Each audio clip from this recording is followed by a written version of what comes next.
read the book recently, Jeffrey Archer's Kane and Abel. And this story is a fascinating story with a strong life lesson, and I wanted to really reflect on it. The story is a saga of two strong-willed characters. William Abel, a banker born with a literal silver spoon, a Harvard-educated banker who takes over his father's empire. And Abel Rosnowski, an immigrant to America, who immigrates with a lot of story behind him, born into a Polish family, of adopted by a baron, and arrested by Russians, taken to Russian prison, the Gulag, and eventually finds himself in America. And in America, he wants and builds an American dream, builds a hoteling empire.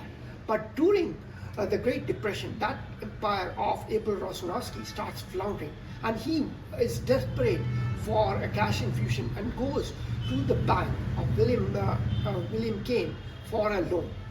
William Kane is forced to refuse it because the banks are under tremendous pressure and they just cannot give a loan anymore. Abel takes that personally and starts holding a grudge against Kane.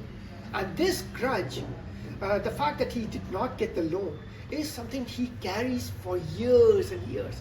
And that there are a lot of twists and turns because their paths continue to cross each other, and they continue to backstab each other because of this one single grudge that William Kane did not give that loan to Abel Rosnowski when he was in desperate need.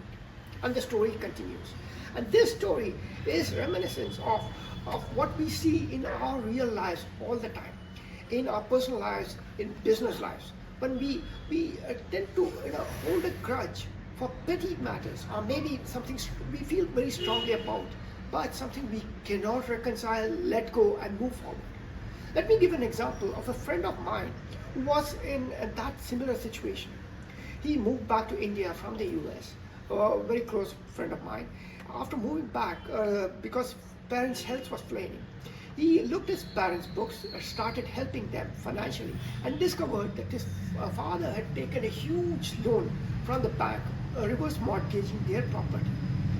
And my friend decided to clear that debt and asked his brother also to step in to partner with him to clear that debt.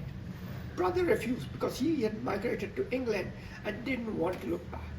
My friend cleared the debt and took possession of the property. Years went by.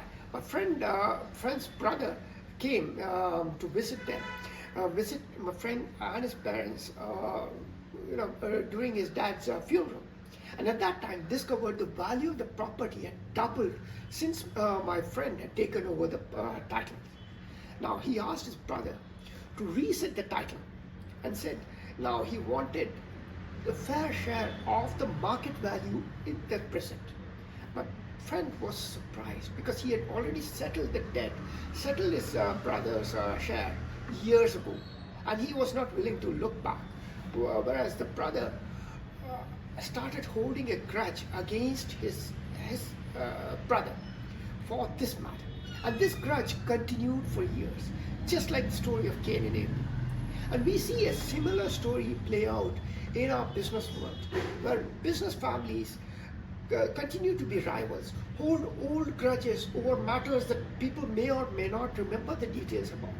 Similarly, in our office environment, we see people backstabbing each other for petty matters, maybe for a promotion, for an opportunity, a new gig, or an assignment.